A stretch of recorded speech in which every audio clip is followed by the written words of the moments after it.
Hi, this is Harold Smith. This is a continuation of our video series entitled Let's Talk About Marriage.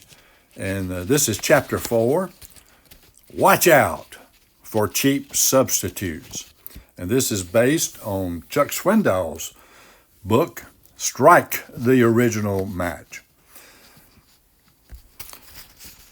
It's easy to be fooled about what's real and what's counterfeit these days. So much has been artificially simulated, imitated, and substituted. Who can tell the difference? Cheap substitutes abound not only in the products we buy, but also in the behavior we adopt. Take the bricks we looked at in our last sessions. Those are the real things, the genuine articles when it comes to building beautiful marriages. But like everything else, there are cheap substitutes we can buy into instead. If all we want is a cheap brick veneer. Here are the cheap substitutes used by wives. First substitute is secret manipulation for a quiet spirit. A favorite substitute for wives who refuse to let God deal with their wayward husbands is the manipulation technique. The rationale for using this approach goes something like this. He'll never come around, so I'll have to step in and make sure he does. Believing that, the wife then devises all kinds of manipulative schemes, crying, lying, baiting, in hope of ultimately getting her way. The wife who would build her marriage according to God's plan must put away her own design. Manipulation only fosters suspicion, disunity, never genuine respect and trust. Second, substituting external appeal for internal beauty. If you remember from our last session, Peter is not saying that external adornment is wrong. Rather, he's simply contrasting it with something that is more significant, internal beauty. It was with something that is more significant, like I said, internal beauty. Some wives, however, reverse the emphasis and create a cheap substitute. These wives use their external attractiveness to get their own way and maintain control.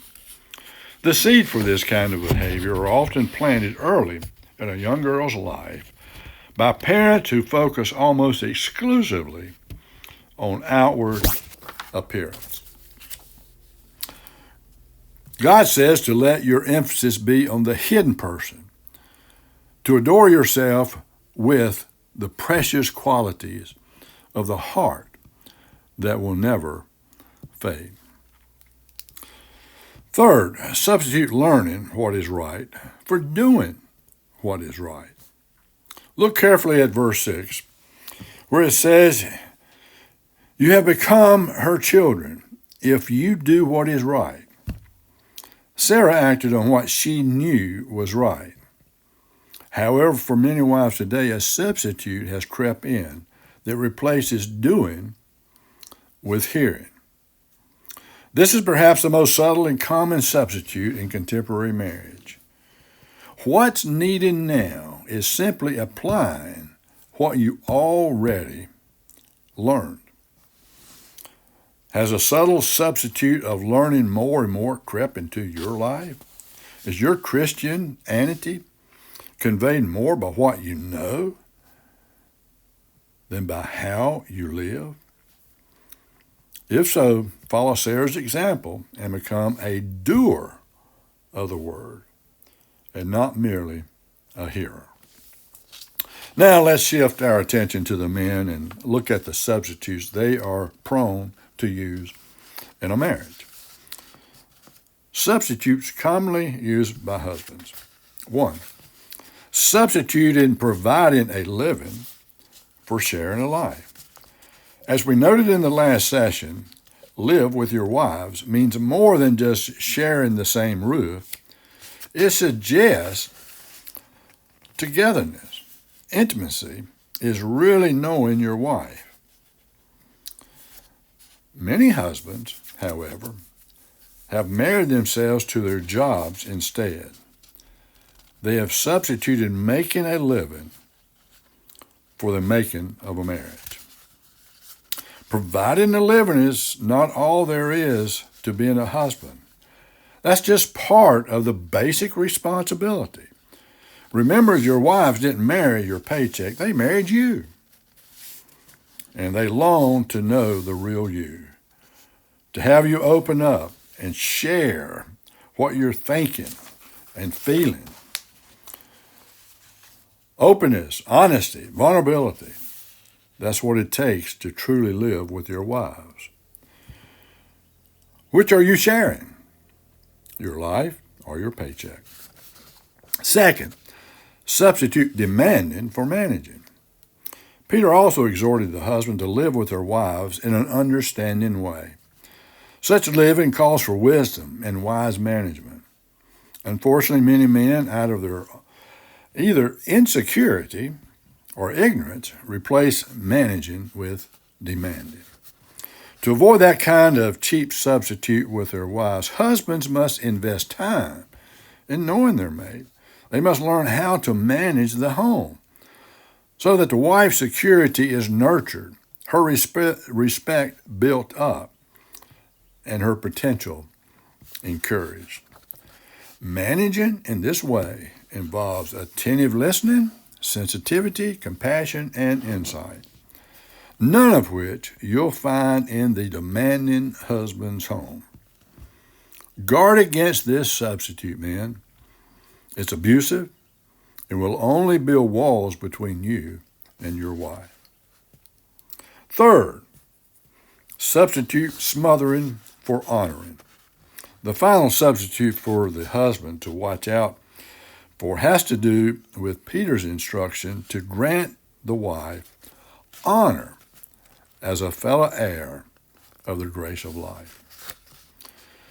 It's one thing to love and care for your wife, but it's something totally different to smother her with a possessiveness that's threatened by her desire to fulfill her potential. Jealous husbands suffocate their wives, treating them like prisoners under probation. Each evening, the wife has to give an account of where she's been and with whom and what they talked about and for how long.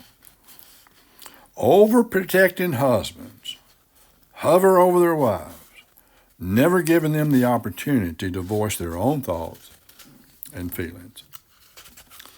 True honoring is just the opposite.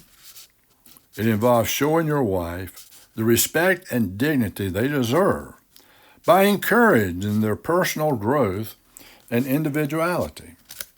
So husbands, allow your wives the freedom to develop and minister in the unique way God has designed for them.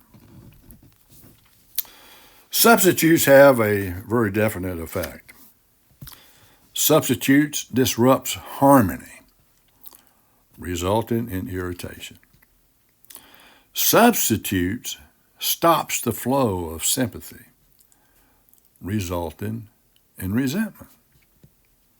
Substitutes hurts the free expression of affection, resulting in hatred and bitterness.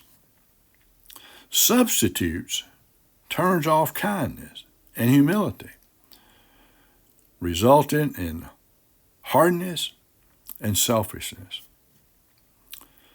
Substitutes create the very thing that Peter challenges us to put aside. You think about your marriage. Are there any cheap substitutes that need to be thrown out and replaced with the lasting materials the Lord supplies? If you want quality, something that will last and bring deep satisfaction, choose the right bricks. This concludes Lesson 4. Have a great day. God bless.